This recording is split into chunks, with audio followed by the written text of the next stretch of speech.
back in the kitchen here, cooking with Chef Mario at Newburgh. And you know, this is a dish I've been meaning to do for quite some time. It's not something you would really have every week or so at your house. It really is a specialty dish. It's something that, you know, for Christmas, Easter, you special guests coming from out of town, someone you're trying to impress. You know, it's a little involved, but I know you can do it. It's a half hour for a decent cook. Might be 45 minutes or so for someone who's not as quick or so, but I know you can do it. And it's a unique dish. Again, it's not a vegetarian dish, so this might not be the best episode for you, but you might want to, you know, tune in anyway. There's always something to learn. At any rate, we've got this dish is French through and through. You know, I talk about different cultures, but I cannot tell you how much the French have influenced our cooking over the last couple centuries. Western culture, European culture. You know, I tell you, I'm definitely partial to Italian cooking, but I have to say that the French are up there. They may even surpass Italians, you know, again, my opinion, in a lot of these dish preparations, style, culinary technique, etc. And we have what's called a rack of lamb. You know, and a rack of lamb comprises of this beautiful, you know, rack here in the rib section, and it's meat, and it's a nice trim of fat. And what happened here is it doesn't come from the nature like this. These bones are cut, and then this bone selection here or style is called Frenched, where someone meticulously scrapes all the fat and all the marrow off of the bone and rib structure to give you that handle effect. You know, there's a lot of ways to make lamb. There's lamb chops. I think in the French they call it carré d'agneau, or carré d'agneau is in the French, and that means rack of lamb. But if you've seen rack of lamb before, you know, sometimes they take two of these racks and they bundle them together, and they're sort of you know, gathered together with the twine, and they're roasted in certain spices and herbs in English style. They you know, they call that the guard of honor, you know, and that's another style of cooking lamb. And you know, this particular way I'm going to show with you is kind of how I learned years ago when I worked at a cricket club in Philadelphia. So here we go, how to put this together. First thing you got to do is you got to make a good rub for rack of lamb, and it starts with some special ingredients. And the first thing you want to do is get some turmeric. I'd say about a half a teaspoon of turmeric. Next you want to get some cumin, roughly a third of a teaspoon of cumin. Coriander is another special herb to put in there, roughly a quarter to a third of a teaspoon of coriander. A little bit of salt.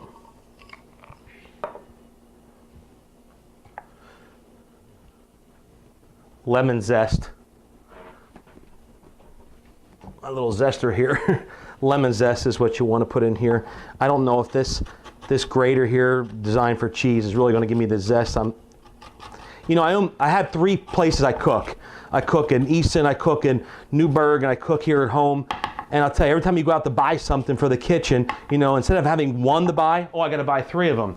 So sometimes I don't have everything here at the house, and I just kind of fake it. So that wasn't zesty enough, so I'm going to bring the lemon zest down just a little bit. We're going to go right in that mixture right there. I got salt. I could use some black pepper. Forgot to put that out in the props. Just a little bit of black pepper right inside there. What makes it, you know, movable, if you will, or applicable is the olive oil. That's kind of like the vehicle. It doesn't, you know, it doesn't hurt to obviously baste any meat with olive oil, but you want that little paste-like substance like that moving around with your little whisk.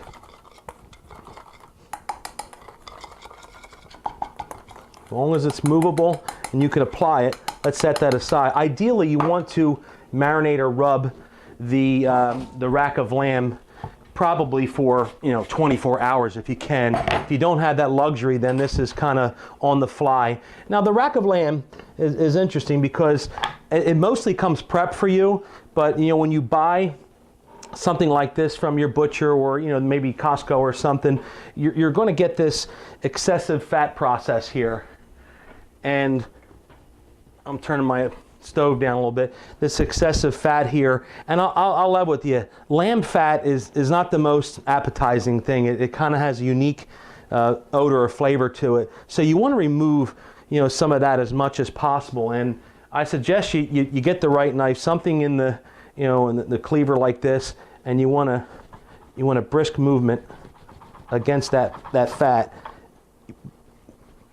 You're cutting the right distance when you start to see a bit of the flesh, and you're going to get most of that off. You have to use a smaller knife to retrieve the challenging parts like this. That's okay. Watch your ribs there. See, that looks like almost, get that right there. That's the effect you're looking for. You can discard that. And that's pretty much what you're looking for. Now typically in a serving of rack of lamb, you're going to serve 2 ribs per person. So in this case, I can make roughly 3 or 4 servings. So what we want to do is you can use a series of knives to cut your rack of lamb, and you have to be cognizant that there's a bone that connects each rib in between the joints, and you want to ride the flesh in between each joint. Now I can use one of these Hassan chop knives here. You don't get these at Walmart. This is something you find, at I don't know where you find this, but restaurant stores don't even sell this. And you want to come down directly in the middle, and that's what you're looking for. A nice 3 or 4 ounce piece of rack of lamb with 2 joints on it. And we'll continue to do that with this one here. It's cooperating pretty nice for me. That's it. And one more here. Get that out of the way. There you go. We have 3 nice, pretty favorable rack of lamb pieces. Again, the French, they have contributed so much to cooking, we don't even realize how influential the French culture is in our lives. The English language. Do you know anything in the English language that ends with ION is French? Did you know? With that said, we've got these 4 nice little chops here. What we're going to do now is we're going to baste them. Okay? You're going to need 2 basting brushes here. One, you're going to baste it with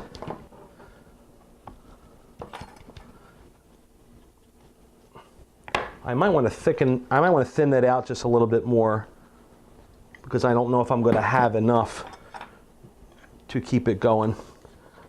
So I want to make sure that we get equal share on this. This is the marinade you're looking for.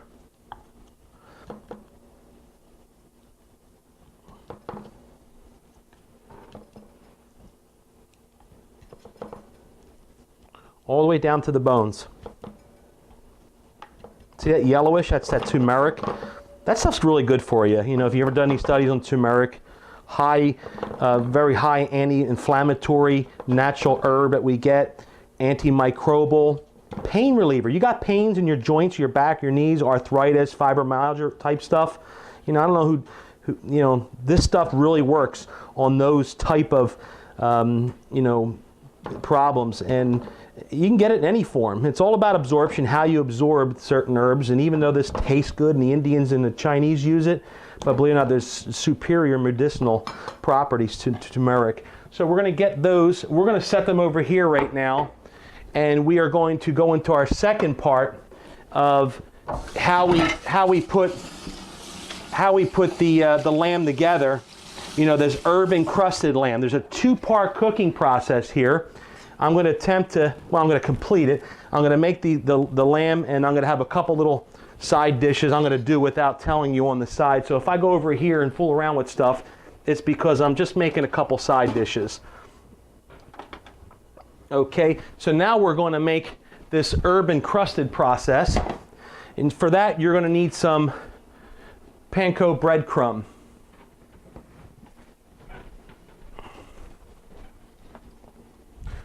Panko breadcrumb is one of your main ingredients. That looks about enough to coat, 4 good pieces of lamb right there. Nice fluffy. Could you use, regular? I guess so. But then you got that chicken cutlet look to it, and that's not what you're looking for. This is unique. You've got a dish that's you're not making too often, so you want it to stand out. You want it to be different from your typical, typical fare that you think is fancy. All right, we're going to use parsley. We have fresh parsley, kind of on the fine side.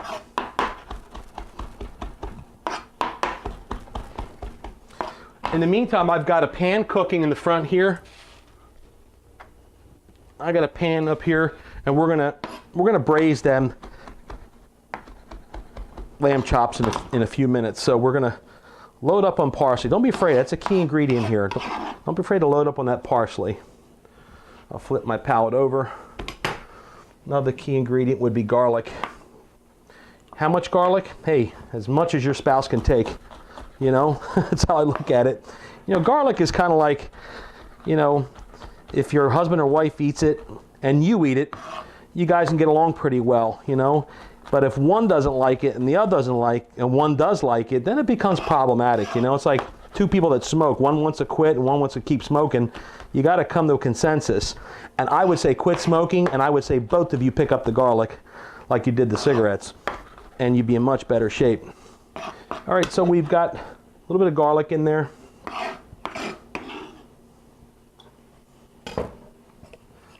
Over here on the chops, which I kind of forgot to do.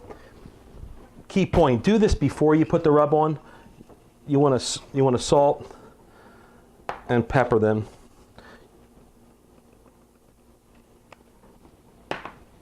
Back over here, let them sit. Wouldn't hurt to put a little salt in that mix, like that. And I would say get a spoon and kind of mix it aggressively.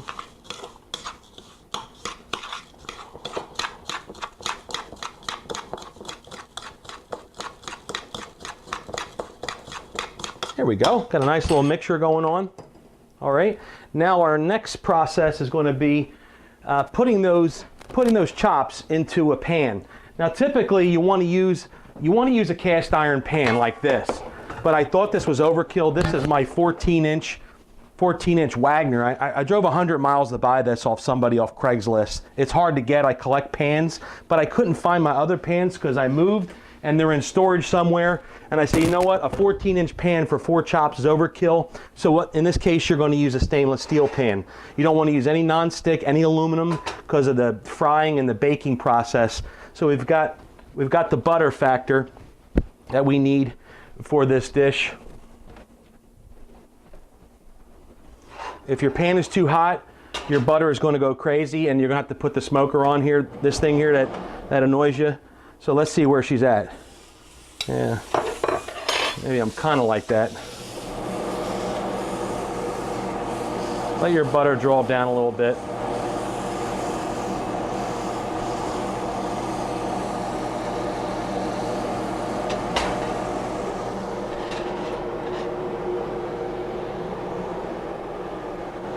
Let that cool off for a second. Too aggressive on the butter. Don't do that at home.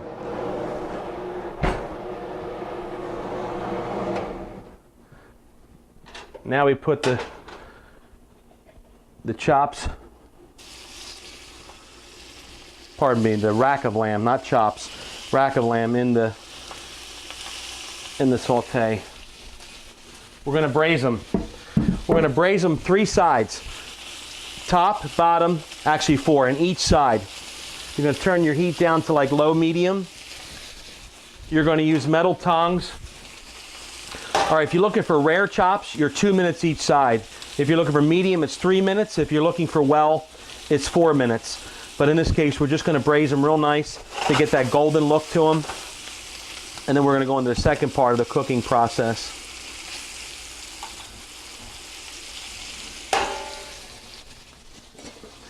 Ideally, you want to cook rack of lamb, and when it comes out, it has to be pink. If you've got a brown rack of lamb and there's no juice to it, you've kind of insulted the French cuisine because the lamb has to be cooked at a certain temperature. Again, providing that you're not, I need ultra well done kind of person. So in this case, if you look at the one side, you're almost ready on that one side there. So it's about a minute and a half on each side. You got slight browning going on. There you go, like that.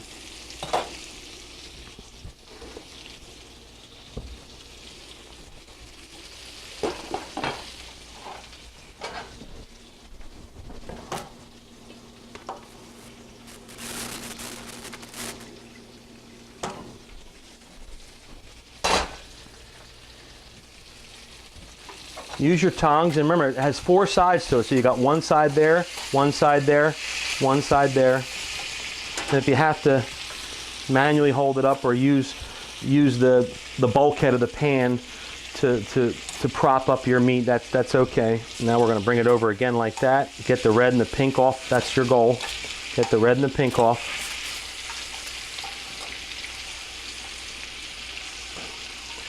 Now this one here is going to tend to be pinker because of the size of the rack, the 2-piece rack.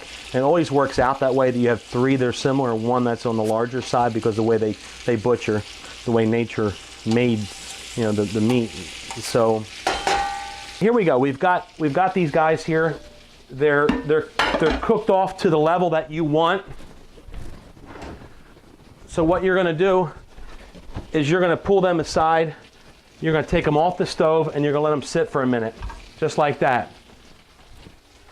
I'm going to put some other things on back here. It's a 2-step process. We're going to saute them, so to speak, or braise them, and then we're going to bake them off in the next encrusted process. In the meantime, I'm going to put a little spinach in there for a side garnish, just to keep things interesting, because I can't just serve you chops unless you're on some sort of Atkins diet. I got to mix it up. You need a balanced meal when you're serving this. But remember, the lamb is a very rich meat. It's not something that you serve in bulk. You're not cooking a 24-ounce T-bone here. You're cooking a very delicate food. Okay, in respects to the side dish over here, believe it or not, I'm going to use instant mashed potatoes. You might say, oh, you sound like a real good chef. Instant mashed potatoes. Let me tell you something. If you're on time constraints and you're on a budget and you just don't want to peel potatoes and cube them and all that, instant mashed potatoes is the way to go. Many college students have become very proficient in ramen noodle and instant mashed potatoes. With that said, a little bit of butter in your potatoes. Then you want to add your cream, about 1/4 cup. You let that reduce a little bit, mix it around.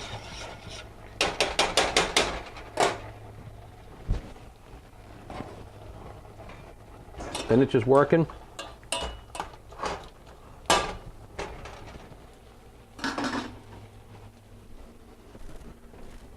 Get a side of bread for me.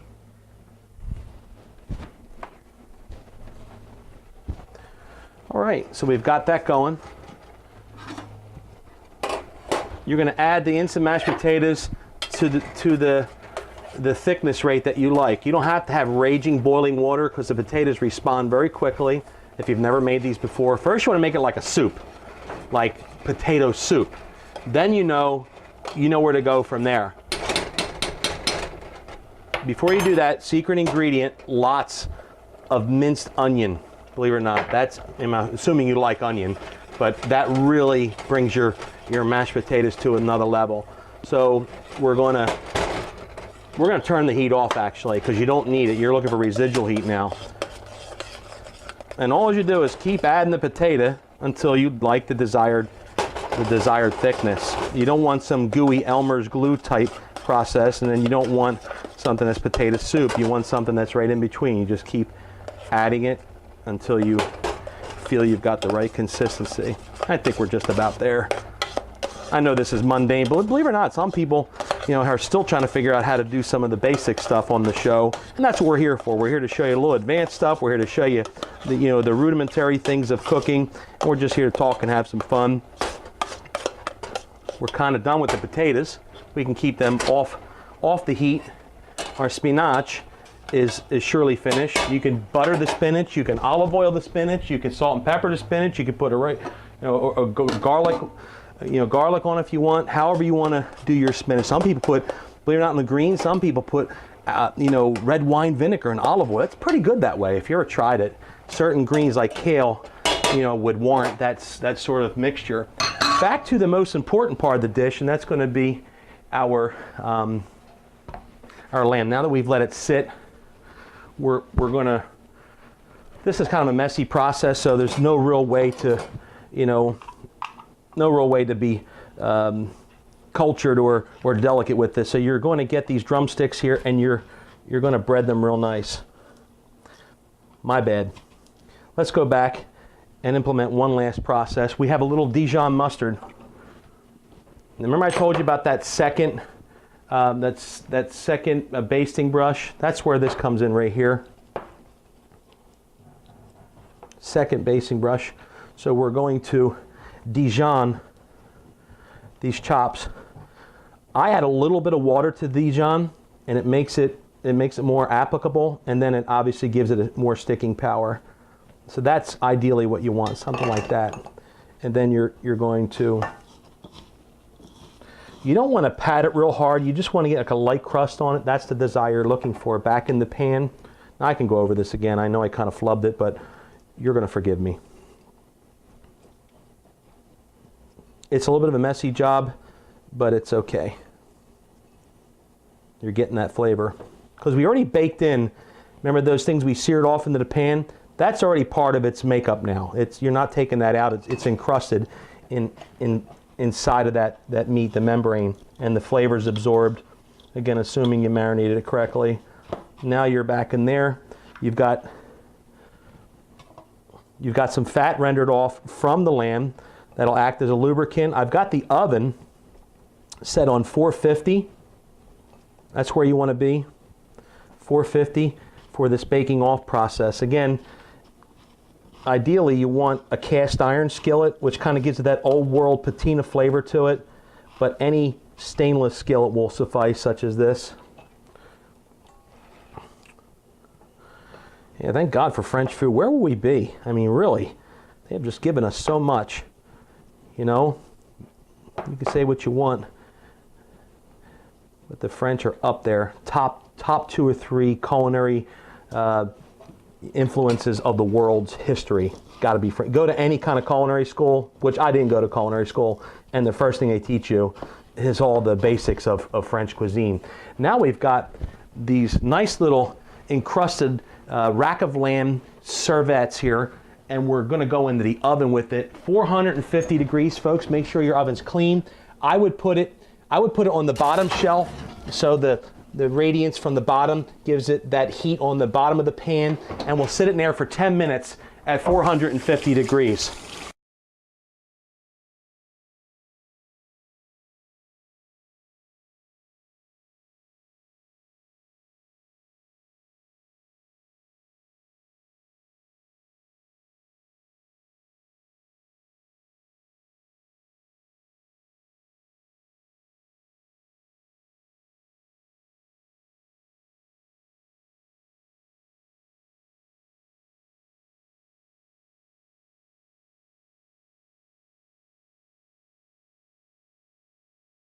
Okay, folks, we're ready to bring it out.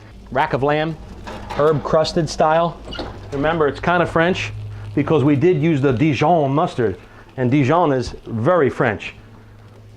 So typically what you want to do in this case is you want to let the lamb sit for 10 minutes. That's ideally what you want to do. In the meantime, we'll let that sit. We'll plate up some of our other little goodies here. The gourmet instant mashed potatoes. I'm saying that facetiously, you know that. Okay. You want to make a gravy boat entrance here. Sour cream. Remember that baked potato sour cream and chives? You just did it without the skin. Sour cream, chives, onion flavored salt, pepper, mashed potatoes.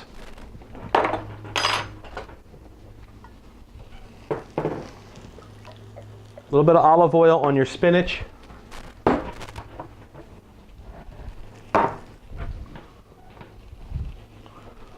SPG, salt, pepper, garlic powder on your spinach, little tossing action. A lot of gourmet places will lay the spinach down like this and it kind of use it as a bed.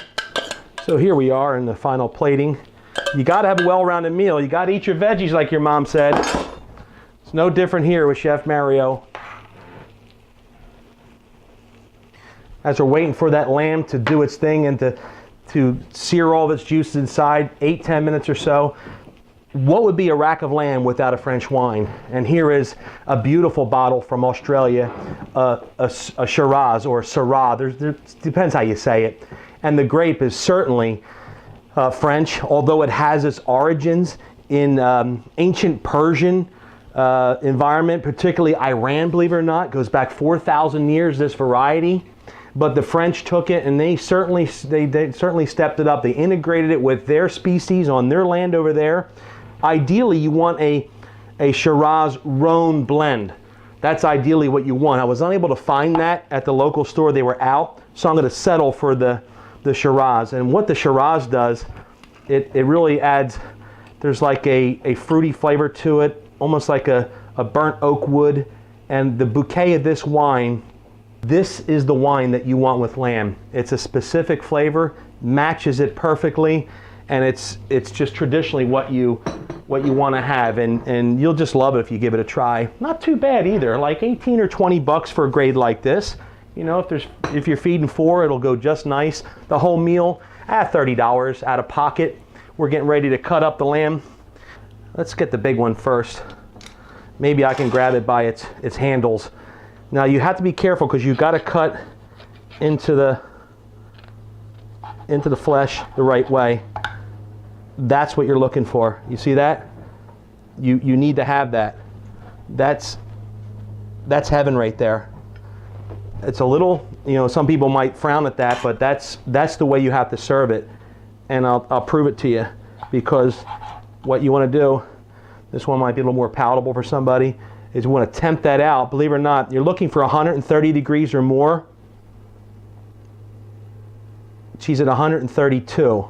So if you don't like that, you can kind of put it down on the heat part of the pad to remove that rareness. And there, I just did that right there. But there you have it, folks. You've got herb crusted rack of lamb served French style. Let's give them all the credit they deserve. I hope you try to make this meal, and it's complemented with super greens, stepped up mashed potatoes, a little French style or Italian style bread garnished with some parsley. Don't forget the Syrah or the Shiraz wine from Australia.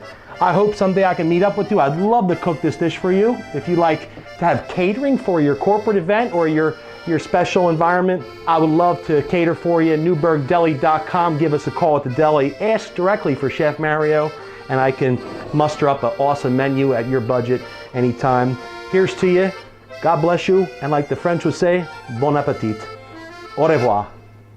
I'm Carl Alzer, and I play defense for the Washington Capitals. Well, I've had Alarm.com system for just over a year. While we were gone last season, I was checking in on things, look through the cameras and making sure that everything is going good at home. I want everything to be secure there, and my focus needs to be, on two things: hockey and family. And I can do the hockey stuff, and then the Alarm.com's helped me with my family and making sure they're all good. Having Alarm.com allows me to be there and be present without actually being there. We had our Alarm.com system set up, installed by some local experts that did a phenomenal job. Quick, easy, and it was a really good experience.